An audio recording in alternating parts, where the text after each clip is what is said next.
En 2017, un objet étrange a été repéré dans notre système solaire. Il avait une forme oblongue, un peu semblable à une crêpe.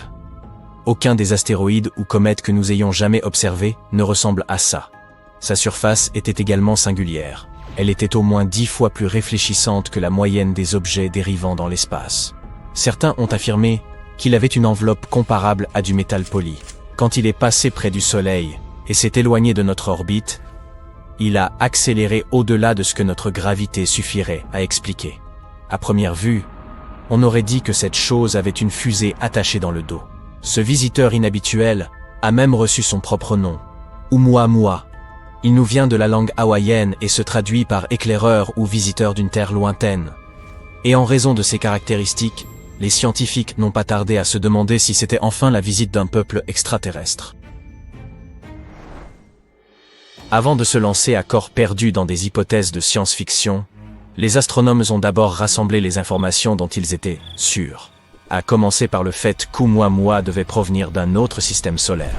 Un événement imprévu dans son système d'origine a probablement conduit à son éjection. Ce qu'on ne savait pas, c'est s'il s'agissait d'une comète ou d'un astéroïde. Ce sont tous deux des objets célestes orbitant autour d'un soleil. Mais ils ont des compositions et des comportements radicalement distincts. Les comètes sont principalement composées de glace, de poussière et de roches, et sont parfois appelées des boules de neige sales. Lorsqu'une comète s'approche du soleil, la chaleur provoque la vaporisation de la glace, libérant du gaz et des particules de poussière dans l'espace. Cela crée une queue lumineuse et scintillante qui peut s'étendre sur des millions de kilomètres.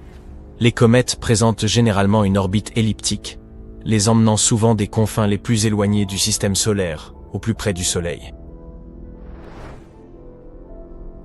Les astéroïdes, pour leur part, sont principalement composés de roches et de métaux.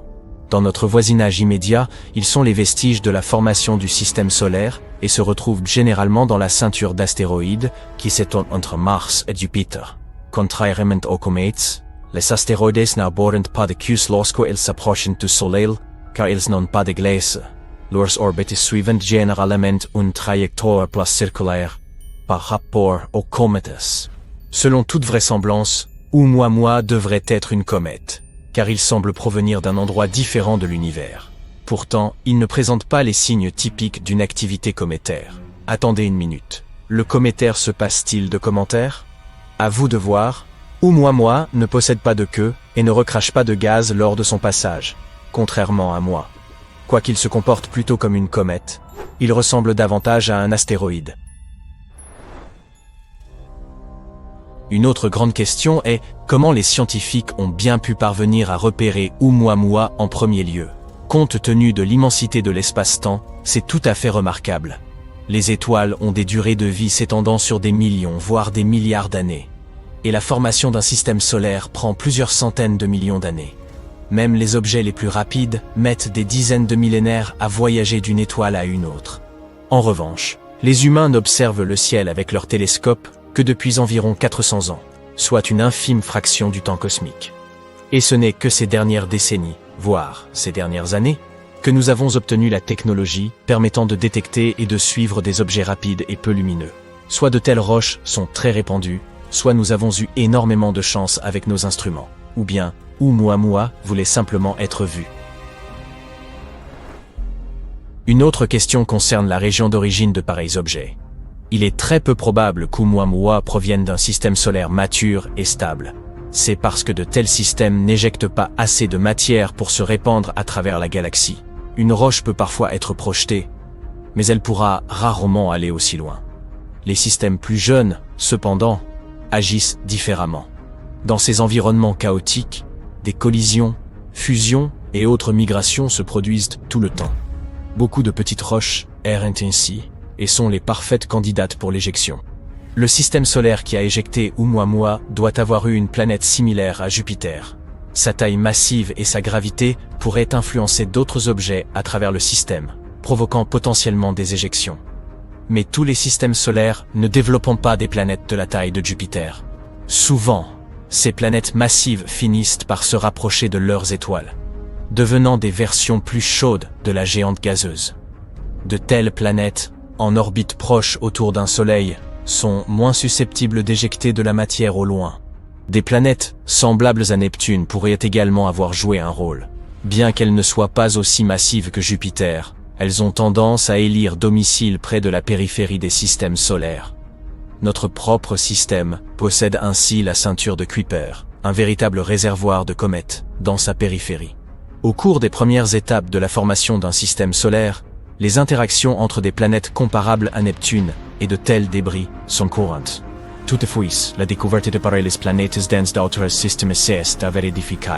Nos méthodes de détection des exoplanètes fonctionnent mieux avec des objets massifs, proches de leurs astres, ce qui complique la détection de leurs homologues plus éloignés. Oumuamua s'est également trouvé associé à une certaine théorie sur la façon dont la vie serait apparue dans l'univers. La panspermie. C'est une hypothèse qui suggère que la vie existe partout dans l'univers et peut être distribuée entre les planètes par divers moyens, tels que les astéroïdes, les comètes et même les vaisseaux spatiaux. Elle affirme que la vie doit être originaire d'une région donnée de l'univers, après quoi elle s'est propagée vers d'autres corps célestes. Les adeptes de cette théorie suggèrent donc que de tels objets interstellaires pourraient potentiellement transporter de minuscules microbes, ces composants fondamentaux de la vie, entre les systèmes stellaires. Si de tels objets devaient percuter une planète ou une lune, ils pourraient transformer ces organismes et ensemencer un corps céleste. Pour l'instant, il n'existe aucune preuve soutenant l'idée que cet objet en particulier ait transporté la vie entre les systèmes solaires. Après des années de recherche, le consensus général est que Oumuamua était bien une comète. La raison pour laquelle elle se déplace de manière si étrange est qu'elle pourrait présenter de l'hydrogène gelé à sa surface, qui réagit au contact de la lumière du Soleil. Plus elle se rapprochait de notre astre, plus elle allait vite, libérant cet hydrogène et changeant également de trajectoire à travers notre système solaire. Sa couleur tend également à appuyer cette théorie. Elle est rouge, ce qui pourrait signifier qu'elle a été frappée par des rayons cosmiques pendant longtemps. Plus elle a été bombardée par ces rayons, plus elle a accumulé d'hydrogène au cours du processus. Mais comme ils ne peuvent pas en être tout à fait sûrs, les astronomes ont prévu de suivre ce visiteur. L'idée est d'envoyer une mission pour l'examiner. Il se trouve déjà bien loin de nous, mais il n'est peut-être pas encore trop tard. Nous pourrions être en mesure d'envoyer une sonde assez rapide pour rattraper la comète. Ce plan a été baptisé Projet Lyra et vise à exploiter l'orbite de la Terre et celle de Jupiter de façon à envoyer une sonde assez loin pour atteindre Oumuamua.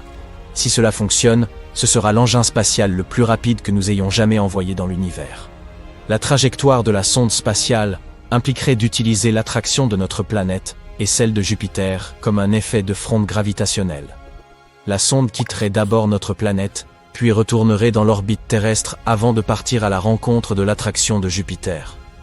Elle serait renvoyée près de notre planète une seconde fois, où elle serait éjectée avec une force suffisante pour atteindre la comète. Le projet Lyra vise également à suivre un second visiteur lointain, dénommé Borisov. Cette comète a été découverte par un astronome amateur et porte maintenant son nom. Ce qui est fascinant à son sujet, c'est que, elle est proprement impeccable. Tout comme notre expérience avec Oumuamua, nous n'avons jamais rien observé de semblable à Borisov non plus. Les études de la lumière provenant de son enveloppe de poussière et de gaz montrent qu'elle est assez propre comparée à d'autres objets spatiaux. Après avoir été repérée pour la première fois en août 2019, les astronomes ont étudié sa trajectoire à travers notre système solaire et en ont conclu qu'elle provenait également d'une autre étoile. Mais Borisov nous a donné plus de temps pour l'étudier, car nous l'avons repéré plus tôt dans son périple à travers notre voisinage. Les chercheurs ont utilisé des télescopes avancés pour examiner la poussière émanant de Borisov. Ils ont découvert qu'elle dégageait plus de 180 kg de poussière chaque seconde. On a également constaté que Borisov contenait plus de monoxyde de carbone que les comètes de notre système solaire en général. Néanmoins, cette quantité n'est pas la même partout sur la comète. Cela nous indique que l'objet spatial a probablement commencé à se former près de son étoile d'origine avant de s'en éloigner. Peut-être à cause de planètes plus grandes dans son voisinage immédiat. La lumière de Borisov est beaucoup plus polarisée que la lumière provenant des autres comètes que nous avons observées, et son nuage est parfaitement homogène. Cela suggère que Borisov n'a jamais interagi avec une autre étoile. Avez-vous entendu parler de l'atterrisseur Philae et de son rodéo sur une comète appelée 67P en 2014? L'atterrissage devait se faire en douceur, mais les choses ont dérapé lorsque certaines parties de l'engin ne se sont pas activées. Et Philae a rebondi sur la comète comme une balle en caoutchouc, comme dans un dessin animé. Heureusement, Philae a pu envoyer un message vers la Terre pour confirmer qu'il fonctionnait toujours, mais personne ne savait où il était. Le mystère est resté entier pendant près de 2 ans, jusqu'à ce que des images prises par une sonde voisine révèlent la position inconfortable de Philae. Couché sur le côté, ses pattes d'araignée en l'air, coincé dans une fissure de 67P. Et ce n'est pas tout. Les données recueillies suggèrent que Philae aurait tenté un deuxième atterrissage pendant 2 minutes. Mais les scientifiques ignorent où cela s'est produit. Comme dans une partie de cache-cache cosmique. Un planétologue de l'Agence spatiale européenne a déclaré qu'il leur restait encore un dernier mystère à résoudre concernant Philae. La bonne nouvelle, c'est que les scientifiques ont pu découvrir le deuxième site d'atterrissage de Philae et en apprendre davantage sur 67P. Il s'avère que lorsque Philae a percuté sa surface, il a arraché une couche de poussière et de débris d'environ 25,4 cm de profondeur et révélé l'intérieur glacé de la comète. La glace était si brillante que l'équipe pouvait encore la voir sur des images prises près de 2 ans après l'accident. Ils ont eu l'impression de découvrir un trésor caché dans le ventre de la comète. Ce n'est pas tout. La façon dont tout ça s'est déroulé leur a permis de déterminer la qualité de ce sous-sol. Les données du magnétomètre de Philae indiquaient un changement important au moment de la deuxième collision. Un pic de 3 secondes dans le graphique. Et ils en ont conclu que l'intérieur de la comète était aussi meuble que de la neige fraîchement tombée. Imaginez un peu, une comète avec des rochers plus floconneux que la mousse d'un cappuccino. Maintenant que les planétologues comprennent mieux les caractéristiques physiques d'une comète, ils peuvent préparer les missions futures avec beaucoup plus de précision. Et c'est là que les choses deviennent passionnantes. Ils espèrent pouvoir, grâce au projet Ambition, ramener sur Terre pour la première fois un échantillon cryogénisé de l'intérieur d'une comète.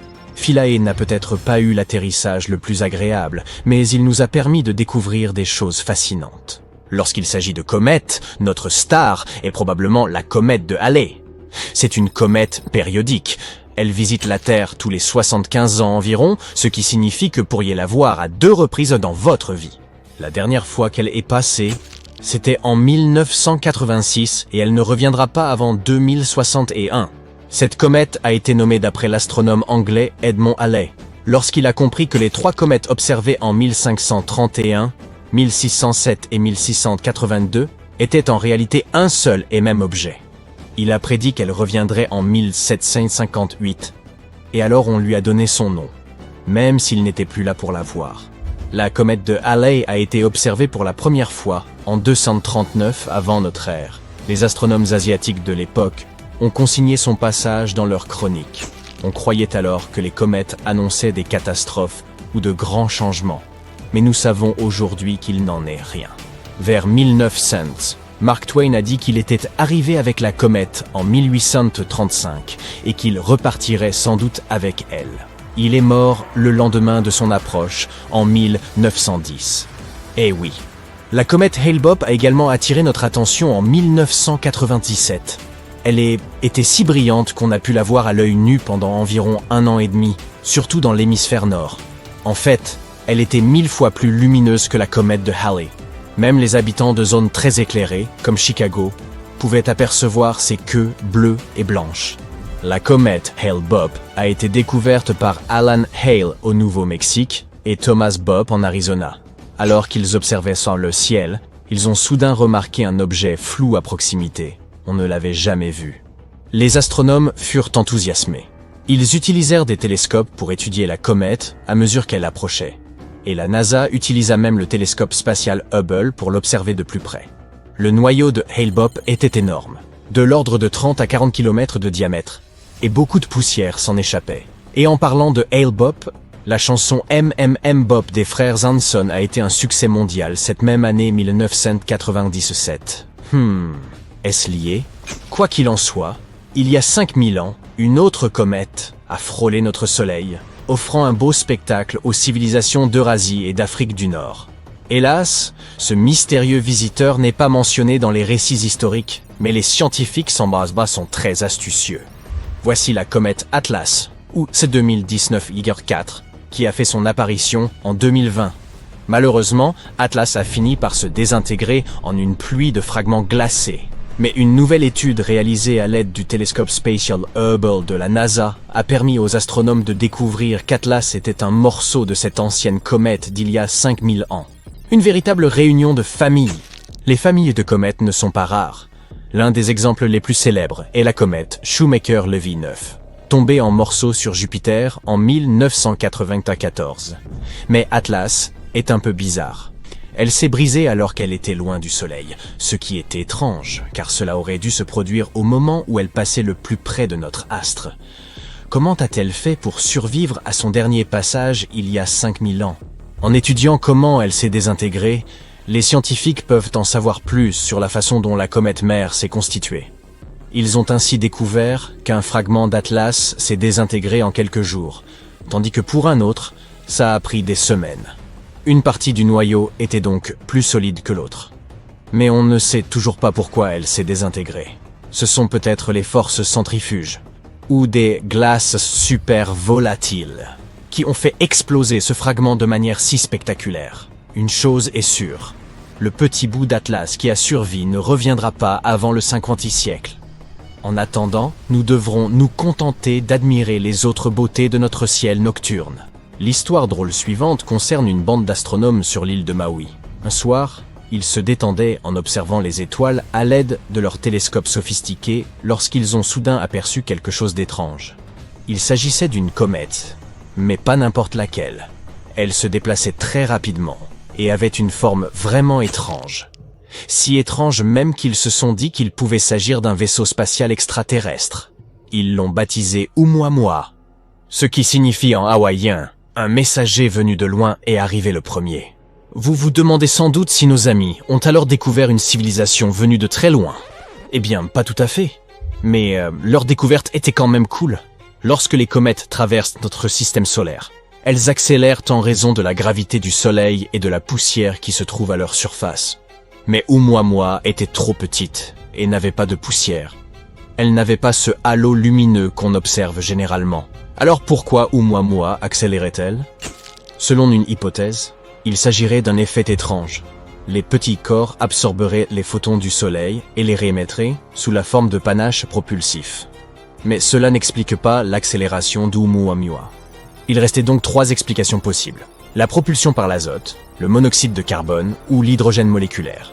Et devinez quoi? Selon une théorie, Oumuamua était riche en eau, composée d'hydrogène et d'oxygène. Certains pensent qu'avant que la comète n'entre dans notre système solaire, l'eau a gelé et s'est transformée en glace amorphe. Ce type de glace est poreux et présente des poches, comme mon jean. Selon cette théorie, le rayonnement cosmique aurait provoqué la rupture d'une partie de l'hydrogène contenu dans les molécules d'eau, qui s'est ensuite accumulé dans les pores comme du carburant dans de minuscules réservoirs. En entrant dans le système solaire, la comète se serait suffisamment réchauffée pour que la glace passe à l'état cristallin, refermant ainsi les pores et expulsant l'hydrogène. Voilà ce qui aurait fourni la poussée propulsive et qui expliquerait l'accélération. Si tout ça est juste, il n'y a pas d'extraterrestres, mais nos scientifiques sont vraiment super cool. Aloha! Certaines personnes, comme les habitants des îles Andaman, une communauté vivant dans le golfe du Bengale, les voient comme des torches enflammées lancées dans les airs par les esprits de la forêt. D'autres, comme certains aborigènes australiens, pensent qu'il s'agit de bâtons enflammés chevauchés par des chamans.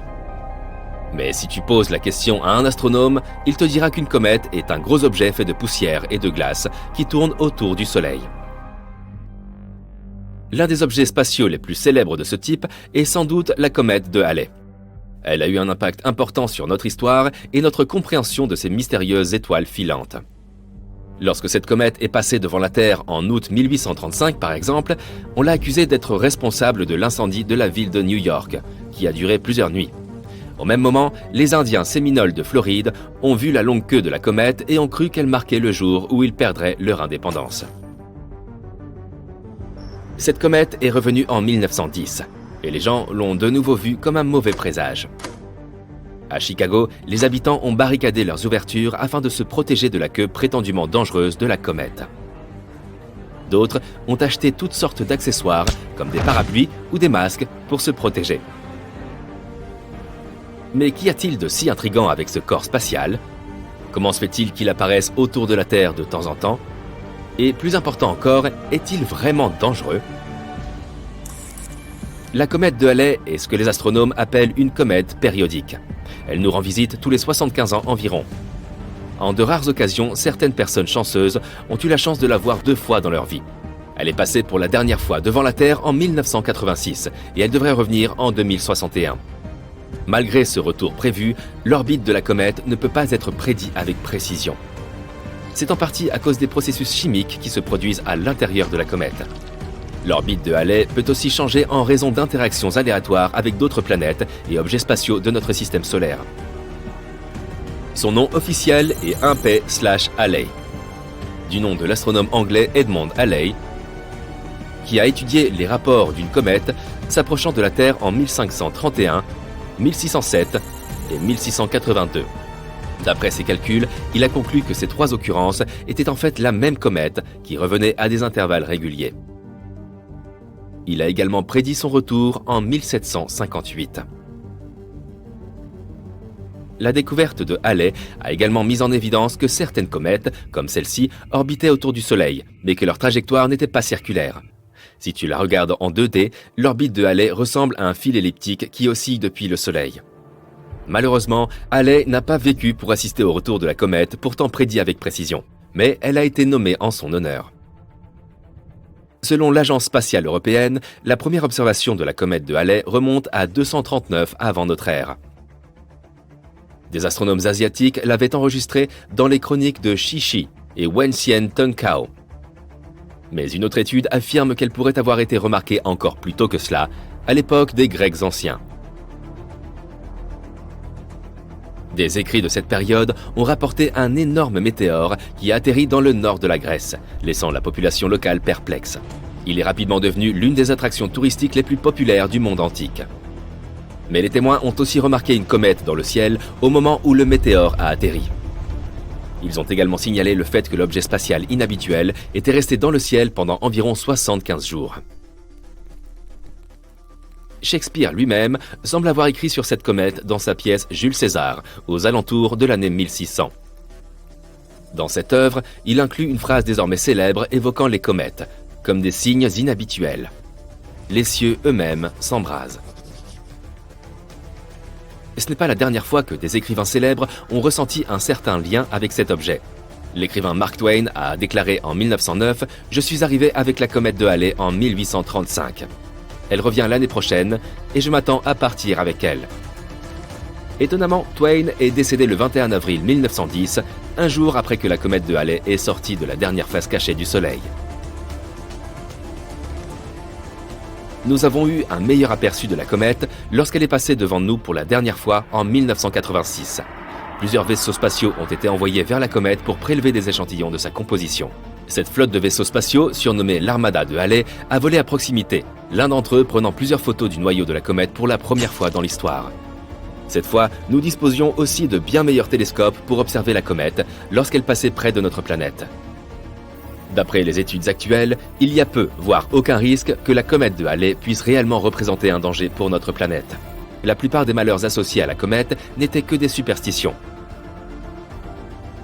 Encore mieux, les comètes ont peut-être rendu la vie sur Terre possible.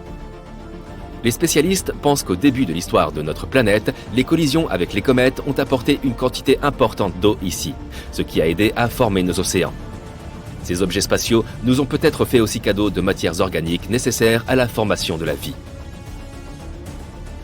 Attention à ne pas confondre les comètes avec les astéroïdes cependant. Contrairement aux astéroïdes, qui sont de petits corps spatiaux rocheux tournant également autour du Soleil, les comètes sont principalement composées de glace d'ammoniac, de méthane ou d'eau. Elles ne contiennent que de petites quantités de matériaux rocheux. En raison de leur composition, les comètes sont parfois surnommées « boules de neige sale ». Les comètes sont composées de 4 parties, un noyau, une chevelure, une queue de poussière et une queue d'ion. Mais leur noyau constitue la majeure partie de leur masse totale. il y a plus de 3000 comètes connues à ce jour. Mais les astronomes pensent qu'il pourrait y en avoir jusqu'à 1 milliard dans notre système solaire. Une comète assez brillante pour être visible de la Terre sans l'aide d'un télescope s'appelle une grande comète.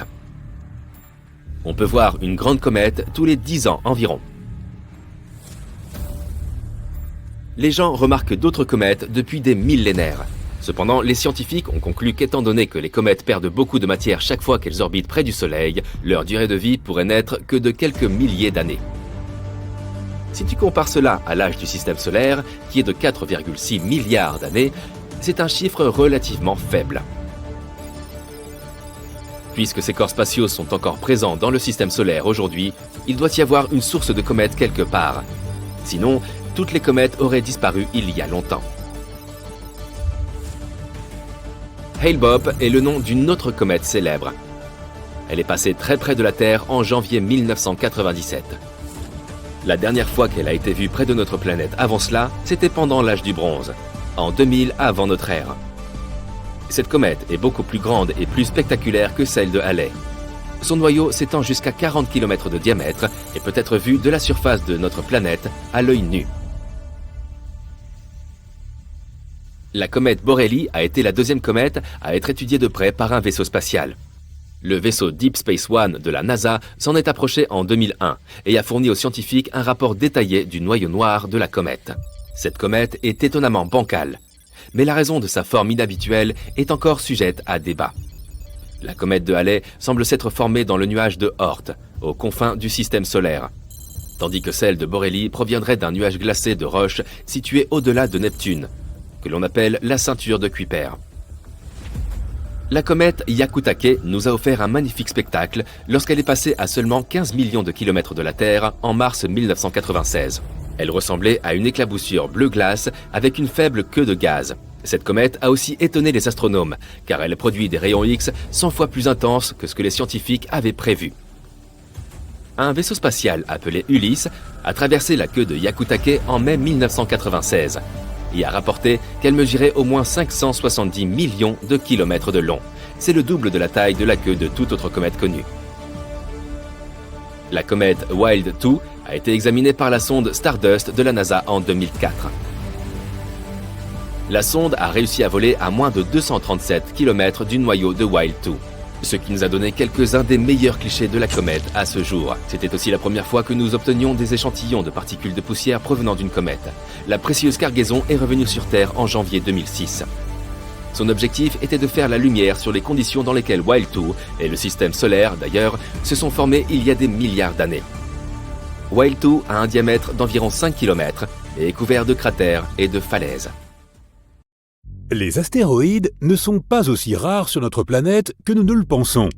Environ 17 000 d'entre eux nous rendent visite chaque année. Tu en as même probablement vu au moins un dans ta vie. Par exemple, si tu as déjà vu une étoile filante. Elle laisse derrière elle des queues brillantes alors qu'elles traversent l'atmosphère terrestre. Bien sûr, elles ne sont belles que dans le ciel. Si elles atteignaient le sol, les conséquences seraient désastreuses. Heureusement pour nous, la plupart d'entre elles explosent entre 50 et 80 km au-dessus de la surface terrestre. Leur masse est trop faible pour qu'elles puissent supporter un tel voyage jusqu'au bout. La plupart d'entre elles demeurent donc inoffensives pour autant que nous soyons concernés. Mais il ne faut pas les sous-estimer. Commençons par les plus petits, les astéroïdes de moins d'1 mètre de diamètre. Ils ont à peu près la taille d'un enfant et ils sont trop petits pour causer de réels dégâts. Le plus souvent, ils explosent dans l'atmosphère sans même atteindre les couches inférieures. Mais dans le même temps, ils projettent à chaque fois des tonnes d'énergie en se désagrégeant. Les astéroïdes de 4 à 5 mètres de diamètre, c'est la taille d'une girafe ou d'un mammouth de l'ère glaciaire. Ces météorites de plus grande taille nous parviennent moins souvent, une fois tous les ans et demi environ. Comme les précédentes, elles ne constituent heureusement pas une menace sérieuse, mais elles projettent beaucoup plus d'énergie. Ceux de 9 mètres maintenant, soit la hauteur d'un immeuble de 3 ou 4 étages. Ils nous rendent visite une fois tous les 10 ans. Et là, ça commence à devenir sérieux. Ils projettent une onde qui pourrait détruire une ville entière. Je pense que tu comprends à quel point les conséquences seraient catastrophiques si un tel astéroïde touchait la Terre. 20 mètres à présent. Autrement dit, un immeuble avec de nombreux étages. Ils se plaisent à visiter la Terre une fois tous les 60 à 70 ans. Bonne nouvelle, ceux-ci explosent à 19 km au-dessus du sol. L'énergie qu'ils dégagent suffirait à raser une région entière s'ils touchaient le sol. Mauvaise nouvelle, un tel astéroïde nous a déjà rendu visite récemment, et les conséquences ont été sévères. Tout s'est passé dans une ville du nom de Tcheliabinsk. Le 15 février 2013, vers 9h20, heure locale, le gigantesque astéroïde a commencé à ralentir dans l'atmosphère terrestre, puis s'est brisé en petits morceaux à 23 km au-dessus du sol. Ces morceaux ont ensuite volé dans différentes directions. L'onde de choc a brisé toutes les vitres de la ville et endommagé de nombreux bâtiments, incluant habitations, commerces et écoles. Il a fallu du temps pour tout réparer et l'ampleur de cette destruction aura été considérable. On a ainsi déploré jusqu'à 1615 blessés, mais fort heureusement, aucune perte humaine. Tout du moins, sommes-nous en sécurité pour le moment. Le prochain astéroïde de ce type ne devrait nous atteindre que dans les années 2070-2080. Et personne n'est capable de prédire où il atterrira pour l'instant. Passons maintenant à un plus gros gibier. Un astéroïde de 90 mètres. C'est la hauteur de la Statue de la Liberté avec son piédestal. Un tel colosse ne se présente que tous les 4500 ans. Et voici le premier astéroïde de notre liste qui pourrait littéralement s'écraser sur Terre. Les dommages seraient évidemment considérables. Non seulement il serait capable de démolir une ville entière, mais il pourrait aussi incendier les zones voisines. Certaines personnes ont même été témoins de l'impact d'une telle météorite sur notre planète. La célèbre météorite de la Tunguska est la plus grande catastrophe due à un astéroïde à laquelle on n'ait jamais assisté. Tout s'est produit le 30 juin 1908 en Sibérie orientale. La météorite était éclatante, comme un second soleil, et les gens ont ressenti une vague de chaleur lorsqu'elle s'est approchée de la Terre. Elle a explosé près de la rivière. Heureusement, toute la région était entourée de taïgas et il n'y avait pas de grande ville à proximité. Mais malgré tout, la vague de chaleur a instantanément carbonisé de nombreux arbres. De graves incendies de forêt se sont déclarés. Le bruit de l'explosion a été entendu à des centaines de kilomètres à la ronde et toutes les fenêtres se sont brisées sur des dizaines de kilomètres alentour. L'orage magnétique qui a résulté de cette collision a duré 5 heures. Les conséquences ont été véritablement dantesques, mais peut-être que ce n'est pas la pire chose qui attend l'humanité. 999,42 Apophis, 370 mètres de diamètre. C'est un peu plus grand que la Tour Eiffel. Cette météorite, découverte par les scientifiques en 2013, sera notre prochain invité. Des collisions d'une telle force se produisent une fois tous les 100 000 ans environ, et celle-ci s'approche inexorablement. La force d'une telle explosion est comparable à celle de l'éruption catastrophique du volcan Krakatoa en 1883. Et cette éruption est considérée comme l'une des plus destructrices de l'histoire. Elle a provoqué un terrible tsunami. 165 communes ont été rayées de la carte et 132 autres ont été gravement endommagées. Les populations du monde entier ont pu ressentir les conséquences de cette éruption, du moins dans une certaine mesure. Un tel astéroïde laisserait un cratère de 5,6 km, et c'est ce qui nous attend dans un avenir lointain. Mais pas de panique pour l'instant. En 2070, la météorite se trouvera toujours à près de 280 millions de kilomètres de nous. Elle a encore un très long voyage devant elle. Nous sommes donc en sécurité au moins pour les 100 ans à venir, voire davantage.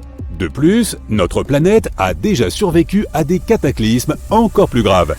1 km de diamètre, c'est plus haut que la plus haute tour du monde, le Burj Khalifa de Dubaï. De pareils impacts se produisent une fois tous les 500 000 ans, et nous ne savons pas exactement quand une telle collision a eu lieu pour la dernière fois. Notre planète est recouverte à 70% d'eau. Si ces météorites tombaient dans l'océan, il serait extrêmement difficile d'en retrouver les traces. Mais on peut en imaginer les conséquences. Une vague résultante aurait balayé un hémisphère tout entier. Le cratère aurait un diamètre d'environ 15 km. Ce serait un véritable désastre. Le dernier événement d'une telle ampleur s'est produit il y a 26 à 28 millions d'années. Il s'agit de l'éruption du supervolcan, la Garita, situé dans le sud-ouest du Colorado, aux États-Unis. Il s'agit de l'un des événements supervolcaniques les plus puissants de toute l'histoire. Au cours de cette monstrueuse éruption, une grande partie de l'état actuel du Colorado a été détruite. Les scientifiques ne savent toujours pas jusqu'où ces cendres se sont répandues. Mais il y a bien eu une météorite encore plus importante dans l'histoire de l'humanité. Les conséquences de cet impact ont été irréversibles pour toute une espèce animale. Je pense que tu sais de quoi je veux parler. La météorite de Chicxulub. La chose qui a fait disparaître les dinosaures de la surface de la Terre. Cela s'est produit il y a environ 66 millions d'années. De telles collisions se produisent en général tous les 500 millions d'années. Le diamètre de la météorite de Chicxulub était de 20 km. Elle était si haute que lorsqu'elle a touché le sol, son sommet atteignait encore la stratosphère. Il suffit de regarder le cratère de 200 km de diamètre laissé par cette météorite pour comprendre à quel point elle était immense. Lorsqu'elle est entrée en collision avec la Terre, des millions de tonnes d'énergie ont été libérées. C'est un cataclysme inimaginable. La météorite est tombée à un angle très prononcé, soulevant un gigantesque nuage de poussière et de composés toxiques qui s'est répandu dans le monde entier. Cette poussière ne représentait qu'une couche très fine, mais aussi une masse combinée de 50 000 milliards de tonnes. L'onde de choc a balayé toute la planète. Elle a provoqué plusieurs tremblements de terre. Les volcans ont successivement commencé à entrer en activité. Des incendies de forêt ont éclaté à travers le globe.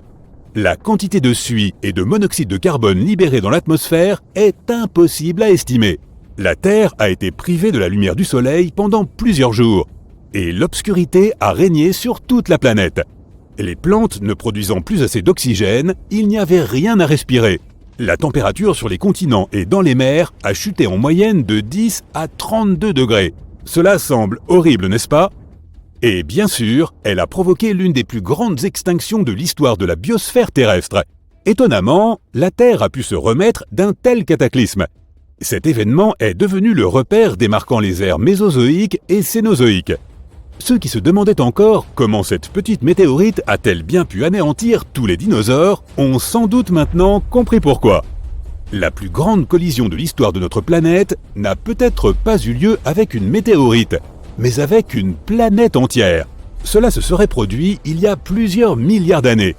Theia, du nom donné à cette hypothétique planète naine, se serait écrasée sur notre Terre, libérant une quantité incommensurable d'énergie, comparable à l'émission de millions de milliards de litres de carburant. La Terre se serait alors instantanément transformée en une gigantesque fournaise, et c'est cette collision qui aurait conduit à la création de notre Lune. Tout cela semble terrifiant, je sais. Enfin, espérons que ni toi ni moi ne verrons jamais rien de tel. TRES-2b est une planète où la nuit ne finit jamais. Et ce n'est pas une nuit habituelle avec des étoiles qui brillent dans un ciel magnifique. Là, il fait nuit noire et une chaleur torride. TRES-2b est une géante gazeuse environ 1,5 fois plus massive que Jupiter, et sa surface absorbe mieux la lumière que le charbon de bois. Elle pourrait aussi avoir une faible lueur rouge foncé à cause de son air brûlant, qui est aussi chaud que de la lave. Dans le système stellaire de 55 Cancri, il y a 5 planètes, dont 4 sont des géantes gazeuses semblables à Jupiter et Saturne. Mais la 5e, ou plutôt la première, car elle est la plus proche de l'étoile, diffère des autres de façon tout à fait effrayante. 55 Cancri E est si proche de son étoile que la moitié de la surface de la planète est un véritable océan de lave en fusion. L'autre moitié est dans une obscurité éternelle car elle ne voit jamais le soleil. La planète est toujours tournée vers son étoile d'un seul côté. Entre le brûlant et l'obscurité, il y a la zone crépusculaire, une fine bande de néant lugubre. HD 189733b est la seule exoplanète dans l'orbite de son étoile et à première vue, elle est plutôt jolie. Des tourbillons bleus et blancs formant de merveilleux motifs à sa surface. Mais ces couleurs chatoyantes proviennent en fait de particules de silicate dur dans l'atmosphère de la planète, ce qui signifie qu'il y pleut du verre. Mais le pire, c'est que les vents atteignent la vitesse de 8700 km/h, soit presque Mach 7. À titre de comparaison, la vitesse du vent le plus rapide sur Terre est de 409 km/h, soit plus de 20 fois moins. Ainsi, le verre qui tombe du ciel se déplace horizontalement à des vitesses hypersoniques, déchiquetant tout sur son passage. Le système suivant, système stellaire de PSRB 1257+12, abrite 3 exoplanètes, qui sont toutes lentement détruites par leur propre étoile. Cela se produit parce que cette étoile n'est pas ordinaire, c'est un pulsar, le noyau d'une étoile explosée qui tourne rapidement. Il crée de puissantes impulsions électromagnétiques dans plusieurs directions, tout en tournant à plusieurs milliers de fois par seconde. Par conséquent, les planètes en orbite autour de cette étoile déchue sont lentement rongées et finiront par disparaître entièrement. Kepler 70 est une étoile naine bleue chaude qui a explosé en géante rouge il y a environ 18 millions d'années. À l'époque, elle était orbitée par au moins 2 planètes, dont la plus proche était une géante gazeuse semblable à Jupiter. Elle s'appelait Kepler 70b, et elle existe toujours, mais l'étoile géante l'a consumée et transformée en un monde rocheux brûlant. Actuellement, c'est l'une des planètes les plus chaudes jamais découvertes. Sa température est plus élevée que la surface de notre Soleil. Elle a eu de la chance de survivre au temps passé à l'intérieur de l'étoile, mais elle est en train d'être vaporisée. Elle n'existera probablement plus dans un avenir proche. WASP-12b est l'une des planètes les plus étranges et tristes qui existent. L'énorme gravité de son étoile, combinée à la composition gazeuse de la planète, font que l'étoile dévore lentement sa protégée. WASP-12b a déjà pris la forme d'un œuf, étiré vers son impitoyable soleil. Et elle ne peut rien faire pour inverser la tendance. Dans 10 millions d'années encore, la planète succombera inévitablement à l'appétit de l'étoile vorace. Si tu t'es déjà demandé ce que c'était que de marcher sur de la glace et des charbons ardents en même temps, Gliese 436b est une planète qui t'en donnerait un exemple frappant. Étant extrêmement proche de son Soleil, cette exoplanète de la taille de Neptune affiche des températures plus chaudes qu'un four ardent. Et pourtant, elle est recouverte de glace qui brûle sans cesse. Cette glace est beaucoup plus dense en raison de l'énorme gravité de la planète. Elle reste solide même dans des conditions extrêmes et ne fond pas. Vénus, la jumelle maléfique de la Terre, a aussi sa place sur cette liste de mondes effrayants. La deuxième planète en partant du Soleil a une atmosphère si épaisse et chargée de nuages que sa surface est bien plus chaude que celle de Mercure. Des éruptions volcaniques secouent constamment Vénus, il y règne un effet de serre suffocant. Et ces nuages ne sont pas faits d'eau mais d'acide sulfurique, qui se condense et pleut sur le sol, ajoutant à la fournaise ambiante. Mais même si tu étais assez courageux ou insensé pour essayer de passer à travers ces nuages, tu ne pourrais probablement pas. Les vents sont aussi forts que certains des ouragans les plus puissants sur Terre. Voilà un nom très long pour une planète très froide. Bien que son étoile haute ne soit pas très éloignée, il s'agit d'une petite naine rouge plutôt froide dont la lumière et la chaleur atteignent à peine la planète. Les températures y descendent jusqu'à moins 223 degrés Celsius, ce qui n'est que très légèrement moins froid que le zéro absolu. L'exoplanète est donc sombre, lugubre et couverte de glace éternelle qui ne dégèle jamais. Néanmoins, si elle y possède un noyau rocheux, elle peut générer de la chaleur.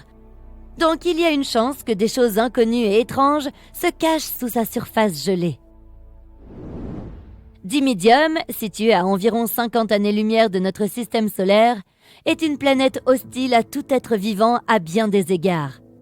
Elle est en rotation synchrone avec son Soleil, ce qui signifie qu'un de ses côtés est toujours tourné vers l'étoile, tandis que l'autre est toujours dans l'ombre. Le côté chaud est chauffé à plus de 980 degrés Celsius et est perpétuellement balayé par des vents atteignant 1000 km/h. Bien que Dimidium soit une géante gazeuse, elle contient une grande quantité de fer, qui fond et s'évapore dans l'atmosphère, créant des nuages.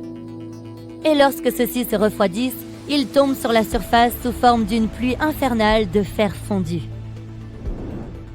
L'oxygène est généralement considéré comme un élément susceptible d'apporter la vie à une planète, mais ce n'est absolument pas le cas sur Osiris.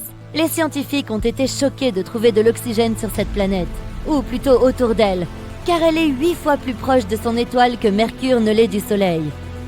Cette distance extrême fait d'Osiris un endroit où tout ce qui peut brûler le fait. La distance est aussi responsable de l'orbite très courte de la planète autour de son étoile. Une année sur Osiris correspond à seulement 3,5 jours sur Terre. De plus, l'atmosphère de la planète est constamment soufflée par la chaleur de son Soleil. Corotte Exo 3b n'est ni aussi chaude ni aussi froide que certaines des autres sur cette liste, mais elle installe une terreur autrement plus insidieuse. C'est une géante gazeuse d'une taille similaire à celle de Jupiter, mais 20 fois plus dense. Cela fait que la gravité de cette exoplanète pèse sur tout ce qui se trouve à sa surface 50 fois plus fort qu'elle ne le ferait sur Terre.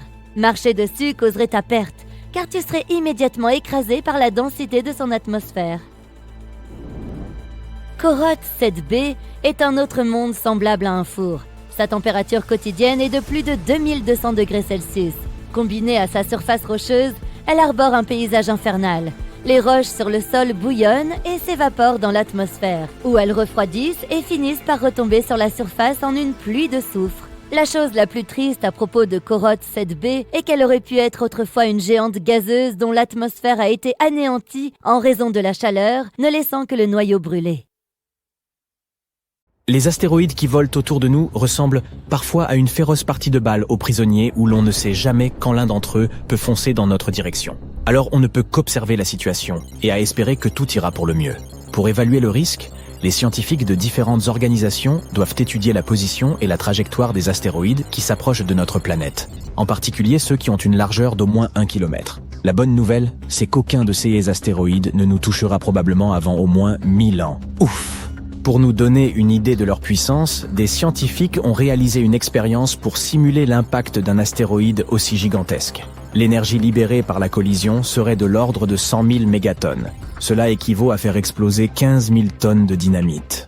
De plus, si un astéroïde de cette taille nous frappait, la Terre se refroidirait considérablement à cause de tous les débris qui pénétreraient dans l'atmosphère et bloqueraient la lumière du Soleil.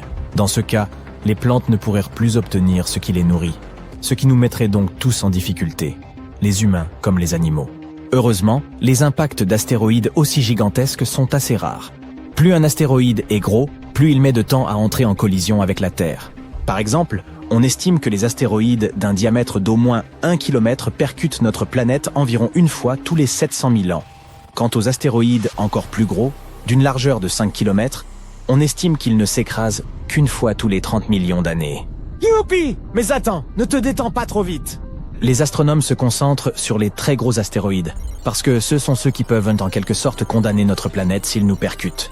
Oui, tu as tout compris, un peu à la manière des dinosaures. Même si l'un d'entre eux ne nous détruit pas complètement, les dégâts seraient tout de même énormes. Il y a donc encore des astéroïdes qui errent dans les parages, et que nous devons surveiller pour voir comment ils pourraient évoluer au fil du temps.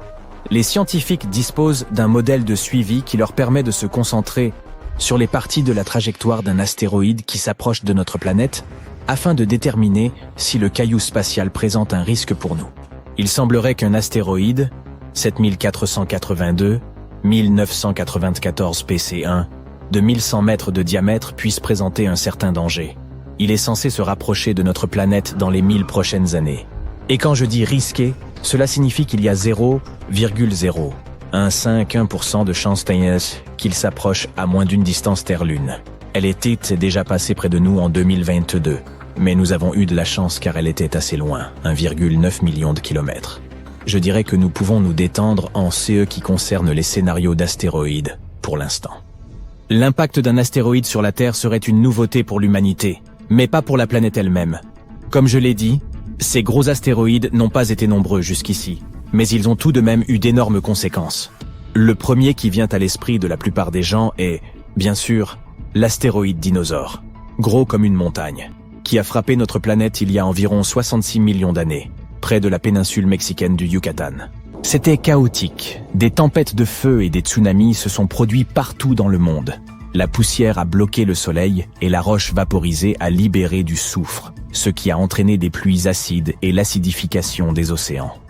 Mais il y a eu un autre phénomène encore plus important avant celui-ci. Il y a environ 2 milliards d'années, un gigantesque astéroïde s'est écrasé sur notre planète et a laissé un énorme cratère en Afrique du Sud. Celui que nous connaissons aujourd'hui sous le nom de cratère de Vredefort. Il semblerait que cet astéroïde ait été encore plus gros que ceux que nous pensions au départ, puisqu'il était 2 fois plus imposant que la roche spatiale qui a fait disparaître les dinosaures. Le cratère de Vredefort est confirmé comme étant le plus grand cratère visible sur Terre, avec un diamètre d'environ 159 km. Mais il était encore plus grand à l'époque où il s'est formé, peut-être même de 250 à 280 km de diamètre. Il est difficile de déterminer sa taille réelle, car le cratère s'érode depuis 2 milliards d'années. C'est un peu comme si l'on découpait des couches sur le bord d'un bol.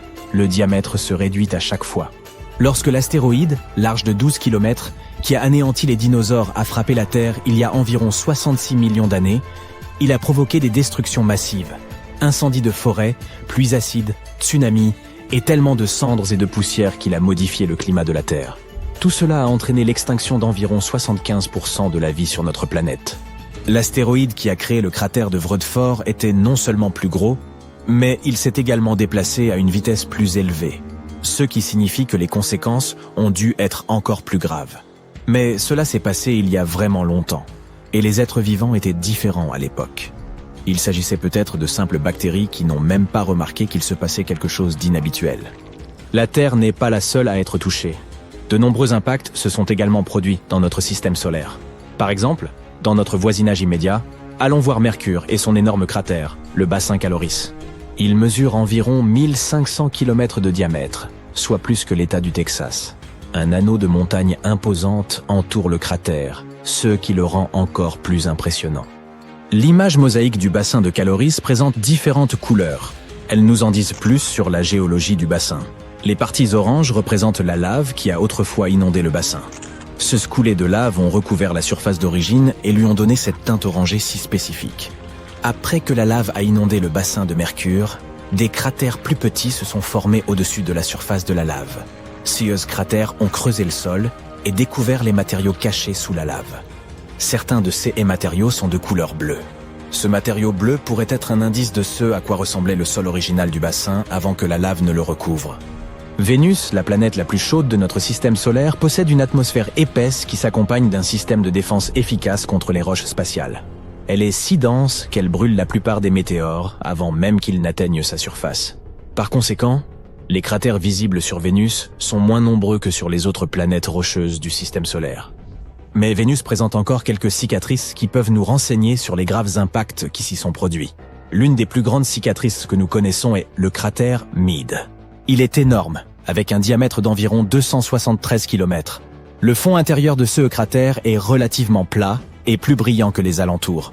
Il est possible que le cratère ait été rempli d'un mélange de roches fondues après l'impact, voire de lave provenant de l'activité volcanique de Vénus. Tu veux avoir une idée de ce à quoi pourrait ressembler la Terre sans sa couche protectrice appelée atmosphère? Il suffit de jeter un coup d'œil à la Lune, dont la surface est parsemée de cratères d'impact. Ce Tycho est l'un des cratères que l'on remarque facilement sur la Lune. Lorsque tu regardes la pleine Lune, tu peux le repérer comme un cercle distinct, avec des rayons lumineux qui irradient vers l'extérieur, légèrement décentré sur le côté inférieur gauche de la Lune. Ce cratère, d'une largeur de 85 km, possède un magnifique pic central surmonté d'un bloc rocheux intrigant. La taille de ce bloc est impressionnante. Il remplirait environ la moitié d'un pâté de maison sur Terre. Lorsque l'on parle de cratère, il ne faut surtout pas oublier Mars. L'atmosphère de la planète rouge est beaucoup plus fine que celle de la Terre. Lorsque les vaisseaux spatiaux s'approchent de Mars, ils comptent sur l'atmosphère de la planète pour les ralentir lorsqu'ils y pénètrent. Et en effet, l'atmosphère contribue à ralentir les vaisseaux spatiaux lors de l'atterrissage. Mais elle n'est pas encore assez épaisse pour protéger complètement Mars de toutes les roches spatiales qui arrivent en permanence. De juillet à septembre 2018, une tache sombre est apparue sur le pôle sud de Mars. Elle se compose de deux motifs distincts. Selon une théorie, le plus grand motif de souffle, de couleur plus claire, peut être le résultat d'une onde de choc d'impact décapant la surface de glace. L'impact a généré des vents qui se sont étendus et ont érodé la glace. Le modèle d'explosion interne, de couleur plus foncée, est dû au fait que l'objet ayant subi l'impact a réussi à pénétrer dans la fine couche de glace. En heurtant la surface, il a projeté du sable foncé et des débris dans toutes les directions. Cela fait des décennies que les scientifiques découvrent de nouvelles planètes hors de notre système solaire. D'ici fin 2023, nous pourrions en avoir trouvé plus de 5000. Et beaucoup de ces exoplanètes pourraient même potentiellement abriter la vie. Maintenant, si tu es prêt pour une course folle à travers l'espace, penchons-nous sur les planètes potentiellement habitables que nous avons découvertes au cours des dernières années. Voici LP-890-9b et LP-890-9c. Attache ta ceinture car nous nous dirigeons vers LP-890-9, une naine rouge située à 105 années-lumière de la Terre. Cette étoile est assez froide par rapport à notre Soleil, soit une température d'environ 2593 degrés Celsius. Elle a beau être relativement petite, elle recèle pourtant bien des surprises. Ainsi, 2 exoplanètes orbitent autour d'elle. De plus, ces deux planètes sont probablement telluriques, autrement dit rocheuses, tout comme notre Terre. Tout d'abord, nous avons LP 890-9b, qui a été découverte en 2022 à l'aide du télescope TESS, et confirmée plus tard par le télescope Speculus. Cette planète est une super-Terre, représentant environ 13 fois la masse de notre propre planète. Elle est également légèrement plus grande que cette dernière, avec un rayon environ 30% supérieur. Et si tu pensais que l'orbite de Mercure autour du Soleil était rapide, celle de LP 890-9b risque de te laisser pantois. Il lui faut environ 3 jours pour accomplir un tour autour de son étoile. Imagine que tu t'endormes dans un hiver glacial et que tu te réveilles dans la chaleur estivale. Mais la véritable surprise est sa voisine, LP 890-9c. Elle a également été découverte par le télescope Speculus.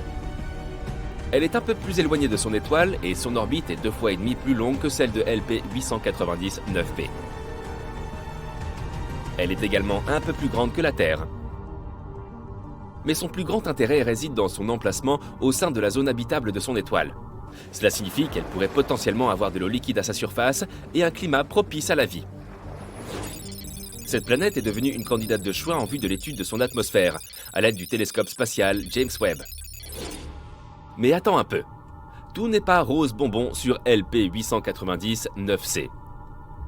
Elle est aussi très proche de son étoile, ce qui signifie qu'elle est constamment bombardée de radiation qui pourrait potentiellement la rendre bien moins vivable. Et pour couronner le tout, elle se trouve en rotation synchrone avec la naine rouge, de la même façon que notre Lune. Cela signifie qu'un côté de la planète fait constamment face à l'étoile et est incroyablement chaud, tandis que l'autre est perpétuellement plongé dans l'obscurité, ainsi qu'un froid glacial.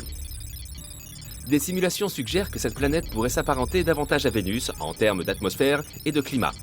Et Vénus, tu sais, n'est pas connue pour être spécialement accueillante envers les humains. Mais malgré ses difficultés, LP 890-9c demeure une exoplanète fascinante qui mérite d'être étudiée de façon plus approfondie. Qui sait quel secret elle peut receler? Passons aux candidates suivantes. GJ-1002b et GJ-1002c. Une équipe internationale de scientifiques, dirigée par des chercheurs de l'Institut d'astrophysique des Canaries, a découvert deux planètes semblables à la Terre à seulement 16 années-lumière de notre propre système solaire. Elles sont toutes deux en orbite autour d'une naine rouge, baptisée GJ-1002. Notre Soleil est une naine jaune, ce qui signifie que GJ-1002 est beaucoup plus froide et moins lumineuse que notre astre. Mais ce n'est pas grave. Les deux planètes sont très proches de leur étoile, il ne devrait donc pas y faire trop sombre ou trop froid. Ces planètes, nommées GJ-1002b et GJ-1002c, se trouvent toutes deux dans la zone d'habitabilité de leur étoile. Ce qui signifie qu'elles pourraient potentiellement abriter la vie. De plus, elles ont toutes deux une masse similaire à celle de la Terre. GJ-1002b est la planète la plus proche et met environ 10 jours pour orbiter autour de son étoile, tandis que GJ-1002c met un peu plus de 21 jours. Ces planètes sont d'excellentes candidates pour l'étude de leur atmosphère et pourraient même être des cibles de choix pour de futures missions à la recherche d'éventuels signes de vie. Le plus important, c'est que ces deux planètes pourraient potentiellement abriter des organismes vivants. Et ça, ce n'est pas rien. De plus, le fait qu'elles soient situées si près de nous signifie que nous pourrons peut-être les visiter. Enfin, peut-être pas nous personnellement, mais bon, tu vois le topo. Et peut-être qu'un jour, nous trouverons même une vie extraterrestre sur l'une de ces planètes. Ça, ce serait du jamais vu. Mais passons à la planète suivante. Kepler 1649c, également surnommée l'exoplanète perdue, a été redécouverte en 2022 par des scientifiques en exploitant les données de la sonde spatiale Kepler de la NASA. Cette exoplanète est située à environ 300 années-lumière de la Terre et orbite autour d'une petite étoile froide du nom de Kepler 1649. Elle a à peu près la même taille que la Terre et, comme les précédentes, se trouve dans la zone habitable de son étoile. Dans un premier temps, les données concernant cette planète avaient été écartées. Un programme informatique spécial baptisé RoboVeter, conçu pour passer automatiquement au crible les volumes de données recueillis sur Kepler, avait conclu que cette candidate n'était qu'un faux positif. En d'autres termes, le programme avait estimé qu'il s'agissait d'une erreur ou d'une banale interférence. Heureusement, les chercheurs vérifient toujours ce genre de choses à 2 fois. Et en réexaminant leurs données, ils ont réussi à sauver la pauvre Kepler 1649c de l'oubli. Nous savons maintenant qu'il s'agit d'une planète tellurique, tout comme la Terre. Et si elle contient vraiment de l'eau, il pourrait même y avoir de la vie. Mais ne t'empresse pas de faire tes valises. Il reste encore de nombreuses inconnues au sujet de Kepler 1649c. Par exemple, nous ne savons pas à quoi ressemble son atmosphère, ni de quel type est sa surface.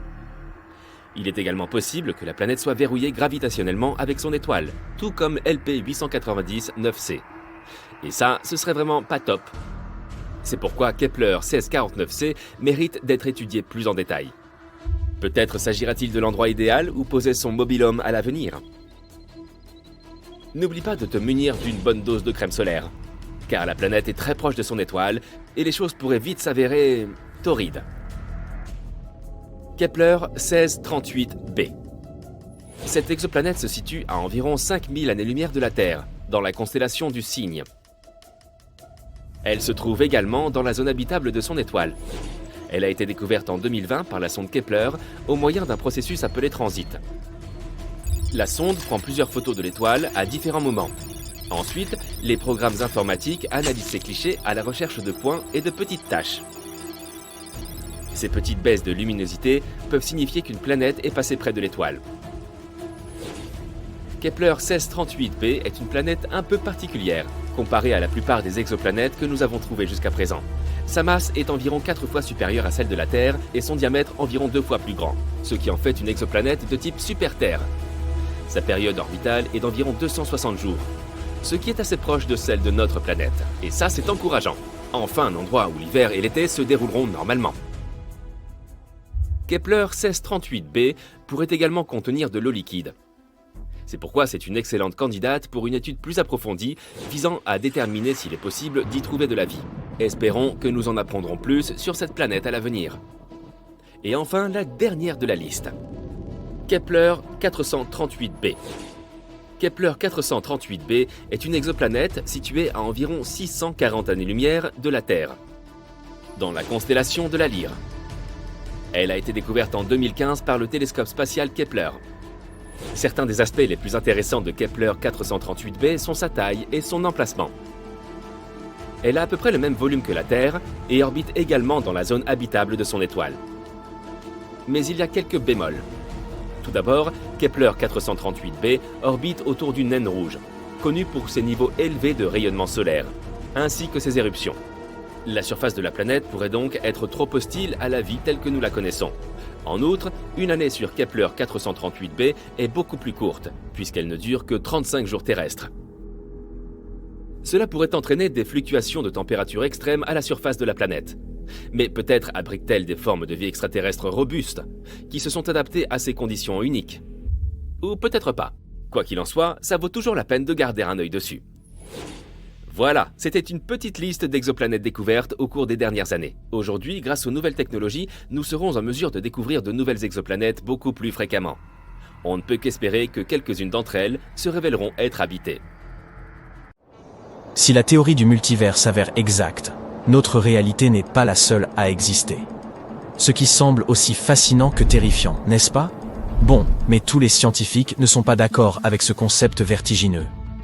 Et soyons honnêtes, établir un quelconque contact avec ces univers parallèles semble aussi probable que de gagner à la loterie, tout en faisant du monocycle.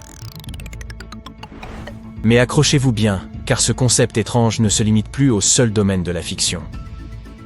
Croyez-le ou non, un tas de théories soutiennent l'existence de ces univers parallèles.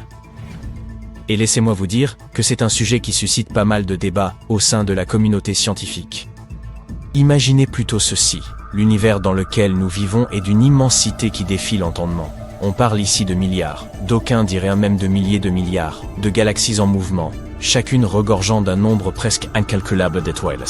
Certains chercheurs qui étudient la forme de l'univers suggèrent que son diamètre pourrait s'étendre sur près de 7 milliards d'années-lumière. D'autres avancent qu'il pourrait même être infini. Pourrait-il exister encore autre chose? Eh bien, il y a des théories scientifiques qui explorent la possibilité que des univers existent aux côtés, au-delà, ou même en reflet d'une autre. Ces intrigantes hypothèses de multivers et de mondes parallèles se mêlent souvent à d'autres concepts scientifiques plus familiers comme le Big Bang, la théorie des cordes et la mécanique quantique. Pour que nous puissions comprendre ce qui se trouve là-bas, nous devons nous rapporter à des notions dont nous sommes un peu plus certains, n'est-ce pas? Remontons l'horloge cosmique d'environ 13,7 milliards d'années. Tout ce que nous sommes capables d'observer aujourd'hui était comprimé en une minuscule singularité. Puis, si la théorie du Big Bang dit vrai, il y a eu un grand boom. L'univers s'est étendu partout à une vitesse supérieure à celle de la lumière, le tout en moins d'une seconde. La manière dont il serait né a amené certains chercheurs à réfléchir à l'existence de plus d'un univers. Ils se demandent si cette croissance soudaine est achevée par tout au même moment. Alors que cette expansion semble se limiter à l'univers observable, l'inflation cosmique pourrait encore se poursuivre dans de autres recoins mystérieux du cosmos. Certains physiciens théoriques prétendent que lorsque l'inflation s'achève à un endroit, un nouvel univers en forme de bulle se formerait quelque part. Mais voilà le hic, vous ne pouvez pas simplement sauter d'une bulle à l'autre comme des touristes intergalactiques. Ces univers distincts se dilateraient indéfiniment, et leurs bords s'éloigneraient de nous plus vite que la lumière ne peut voyager. Et c'est là que les choses deviennent encore plus déroutantes. Mettons que nous parvenions d'une manière ou d'une autre à atteindre le bord de notre bulle locale et que nous rencontrions l'univers suivant. Eh bien, ces mêmes physiciens mentionnent que l'univers voisin pourrait varier du tout au tout. Les lois de la physique pourraient y être complètement différentes, ce qui en ferait un endroit des plus étranges. Suivant la même idée, certains disent que dans ce vaste multiverse fait de boules, il pourrait y avoir d'autres formes de vie semblables à la nôtre. Le problème, c'est que nous éloignons de l'es à chaque instant qui passe, et que nos chemins ne se croiseront jamais. D'autres chercheurs tentent d'établir un lien entre ces univers parallèles et la mécanique quantique. Il s'agit essentiellement des mathématiques complexes qui régissent de minuscules particules. Selon cette mécanique, ces particules pourraient exister dans plusieurs états à la fois. On appelle cela la fonction d'onde, qui recèle toutes les options les plus folles.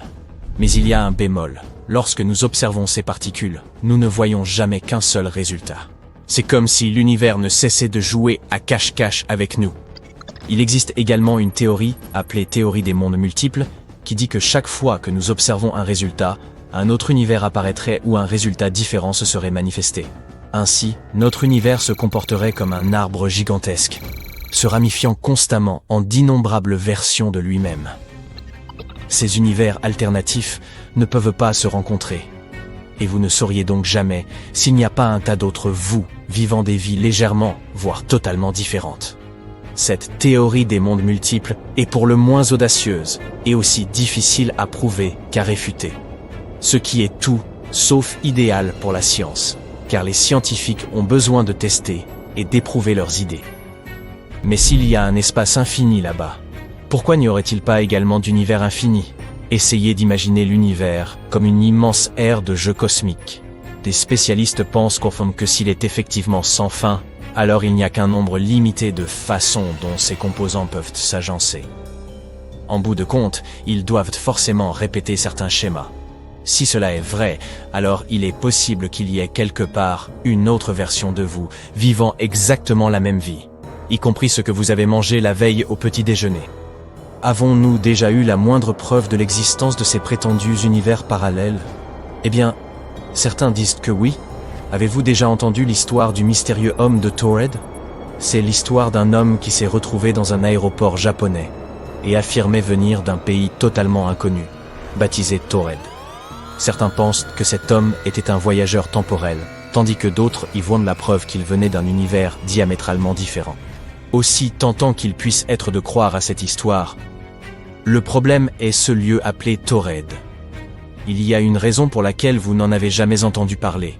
C'est qu'il n'y a pas de Taured sur la carte.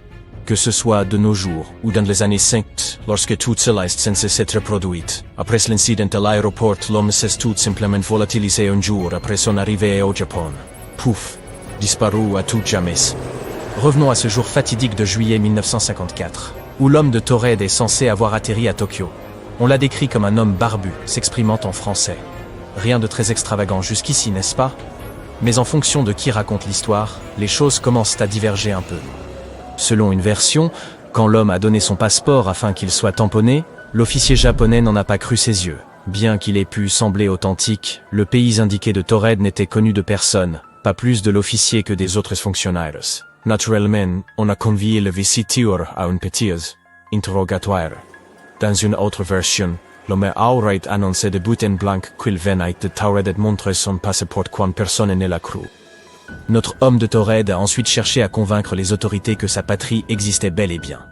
D'après lui, Taured se serait situé quelque part entre la France et l'Espagne et aurait existé depuis près de 1000 ans. Pour le prouver, il aurait même pointé sur la carte une région correspondant à la principauté d'Andorre. Évidemment, le mystère n'a fait que s'épaissir. Les autorités ont donc décidé de placer l'homme en détention, soupçonnant qu'il pourrait y avoir anguille sous roche. On l'a logé dans un hôtel à proximité pour la nuit, mais non sans stationner 2 gardes devant sa chambre pour garder l'œil dessus. Pouvez-vous deviner ce qui s'est passé ensuite ? Roulement de tambour, s'il vous plaît. Lorsque les agents se sont présentés le lendemain matin, prêts à poursuivre leur enquête, l'homme avait disparu sans laisser de traces. Aucun signe d'évasion, et pour rendre les choses encore plus troublantes, tous ces documents avaient aussi mystérieusement disparu. Et si cet homme de Taured était un voyageur temporel ou un aventurier intergalactique ? Certains sont même allés jusqu'à échafauder des théories dignes de la science-fiction pour expliquer cet étrange événement, et vous n'allez pas croire le nombre de gens sur Internet qui l'ont interprété comme une preuve de l'existence de réalités alternatives. L'une des hypothèses les plus étranges suggère que l'homme aurait accidentellement trébuché dans une dimension parallèle et terminé dans cet aéroport japonais. Dans son univers d'origine, il y aurait une terre tout comme la nôtre. Mais à la place d'Andorre se trouverait le pays de Taured. Une autre idée voudrait que l'homme ait été un voyageur venu du futur. Désolé de vous l'annoncer, mais l'explication la plus probable à toute cette histoire d'homme de Taured est que l'imagination de quelqu'un se soit emballée. Comme il existe de nombreuses versions du même récit, il est probable que les gens n'aient cessé d'y ajouter des détails extravagants pour le rendre plus sensationnel.